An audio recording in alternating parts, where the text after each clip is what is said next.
선동적 부흥회. 부조화 선지자 73에서 76. 어디에서는 흥미를 따라 우왕좌왕하는 일이 너무 많았다. 새로운 흥분이 일어날 때에 어떤 이들은 그들의 영향력을 그릇된 쪽으로 발휘한다. 모든 남녀들은 사람들을 진리에서 떠나게 하려고 고안된 속임수가 유포될 때 경계해야 한다. 언제나 무엇인가 새롭고 이상한 것을 보고 듣고자 하는 자들이 있다. 영혼의 원수는 이 큰 도시들에서 호기심에 불을 지르고 이 마지막 때를 위한 큰 진리, 거룩하게 하는 진리로부터 마음을 떠나게 할 것들을 많이 가지고 있다. 만일 선동적인 모든 신앙적 흥분이 어떤 이들을 미혹하여 사람들에게 인기가 없는 현대 진리를 믿는 소수의 사람들을 그들의 출석과 감화를 통하여 전적으로 지지하는 일을 게을리하게 한다면 능력이 있어야 할 교회가 크게 연약해질 것이다. 사단은 그의 목적을 달성하기 위하여 여러 가지 방법을 사용한다. 그리고 만일 인기의 탈을 쓰고 경솔한 자들과 요동하는 자들을 진리의 길에서 분리시킬 수 있다면 그는 하나님의 백성들의 힘을 분산시키는 일에 크게 성공할 것이다. 마치 조수처럼 밀려왔다 밀려가는 이 흥분적인 부흥의 열기는 많은 정직한 사람들을 속여서 그것이 주님의 참된 성령이라고 믿게 하는 기만적인 외모를 띠게 된다. 많은 사람들이 그리로 전향한다. 흥분하기 쉬운 기질의 소유자들과 연약하고 굴복당하기 쉬운 자들이 그 깃발 아래로 모여든다. 그러나 조수가 빠지면 그들은 해변에 좌초된다. 거짓 교사들에게 속지 말고 헛된 말에 미혹되지 말라. 영혼들의 원수는 모든 사람들의 식욕에 맞는 즐거운 우화의 요리를 정말로 충분하게 가지고 있다. 순간적으로 반짝 빛나는 유성들은 언제나 일어날 것이다. 그러나 그들이 남기는 빛의 꼬리들은 즉시 이전보다 더 어둡게 보이는 흑암 속으로 사라질 것이다. 기발하고 괴상한 것을 보여주며 이상 야릇하고 재미있는 이야기를 말함으로 야기된 이 선동적인 종교적 흥분은 모두 피상적인 일로서 이 섬광에 매혹된 우리 믿음의 소유자들은 결코 하나님의 사업을 이룰 수 없을 것이다. 그들은 가장 사소한 핑계로 교회에 대한 그들의 영향력을 즉시 초래하고 영혼을 약화시키고 마음의 혼란을 일으키는 것을 들려주는 그러한 집회들에 참석하도록 다른 사람들을 유인한다. 하나님의 사업을 약화시키는 것은 바로 사업에 대한 이러한 관심의 철회이다. 우리는 믿음에 있어서 확고해야 하며 유동하지 말아야 한다. 하나님의 율법에 계시된 진리의 빛을 다른 사람들의 마음에 비추어주고 그들을 어두움에서 이끌어내는 사업이 우리 앞에 놓여 있다. 이 사업은 성공을 위하여 단호하고 꾸준한 활력과 확고한 목적이 요구된다. 확고한 자세가 요망됨. 교회 안에 있는 어떤 이들은 흥분의 표면을 떠나거나 충동에 의해 움직이는 대신 우리의 믿음의 기둥을 붙들고 반석의 토대 위에 정착할 필요가 있다. 교회 안에는 영적 소화불량이 있다. 그들은 스스로 병약자들이 되었으며 그들의 영적 무기력은 그들 스스로의 요동하는 행동의 결과이다.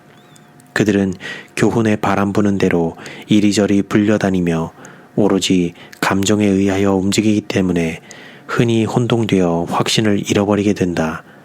그들은 감정적 그리스도인으로서 언제나 무엇인가 새롭고 색다른 것을 갈급한다.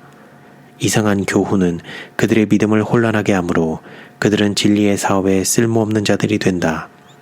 하나님께서는 위기와 시련의 때에 의지할 수 있는 영원한 언덕들처럼 진리에 굳게 뿌리를 내리고 터가 굳어져 있어 좌로나 우로나 흔들리지 않고 똑바로 앞으로 나아가며 항상 바른 편에 서는 확고한 목적을 가진 안정된 남녀들을 부르신다.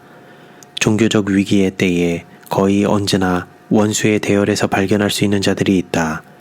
그들이 어떤 영향력을 행사한다면 그것은 그릇된 편에서이다.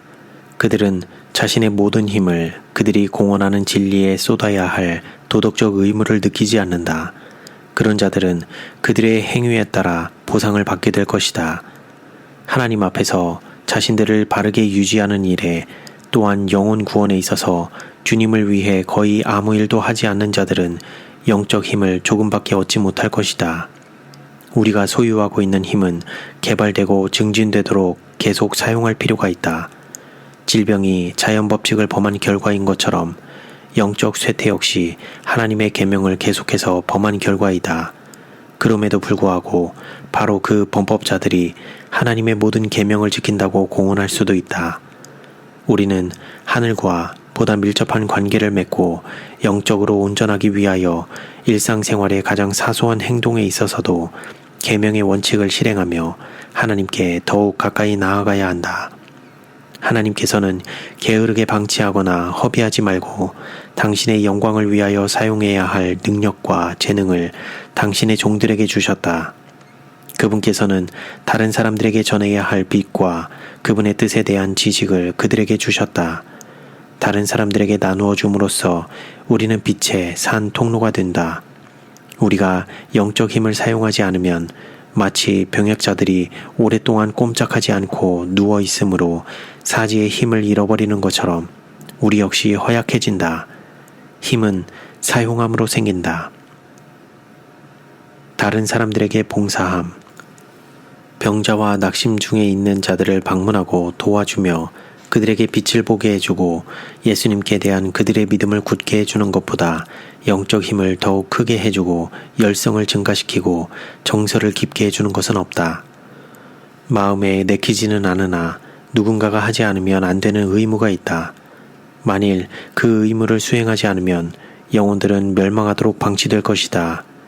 이러한 의무들이 아무리 달갑지 않을지라도 그리스도인들은 그 의무를 행하는 데서 축복을 찾게 될 것이다. 그리스도께서는 순결하고 비할 데 없이 영광스러운 처소를 떠나 사람들과 함께 거하기 위하여 범죄와 강포와 불법으로 양심이 마비되고 어두워진 세상에 오시는 달갑지 않은 일을 감당하셨다. 그분은 영혼을 구원하기 위하여 이 일을 하셨다. 이 놀라운 사랑과 비할 데 없는 은혜를 입은 자들이 그들의 이기적인 안일한 삶을 핑계거리로 내세울 수 있을 것인가? 영혼들을 구원하고자 노력할 때 실망과 거절을 당할 것이라 해서 영혼들이 흑암 중에 멸망하도록 버려두고 자신의 취향을 따라 쾌락의 길을 택할 것인가? 그리스도께서는 인간의 구원을 위하여 무한한 값을 지불하셨다. 그러므로 나의 주님, 내가 당신의 포도원에서 일해야 하지 않겠습니까? 저를 용납해 주시기를 바랍니다. 라고 말해야 하지 않겠는가? 하나님께서는 시온에서 안일하게 지내는 자들에게 일어나 일하도록 요구하신다. 그들은 주님의 음성에 귀를 기울이지 않을 것인가? 그분은 모든 물가에 씨를 뿌릴 경건하고 성실한 일꾼을 원하신다. 이렇게 일하는 일꾼들은 예수님의 이름과 능력으로 감당해낸 시련들을 통하여 믿음이 굳세어지고 용기가 새로워짐을 깨닫게 될 때 놀랄 것이다. 겸손한 순종의 길에는 안전과 능력, 안위와 소망이 있다. 그러나 예수님을 위하여 아무것도 하지 않는 자들은 결국 그 보상을 상실하게 될 것이다.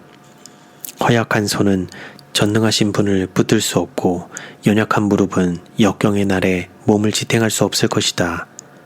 성경을 연구하는 자들과 그리스도인 일꾼들은 영광스러운 상을 받고 잘하였도다 착하고 충성된 종아 내 주인의 즐거움에 참여할지어다 하는 음성을 듣게 될 것이다.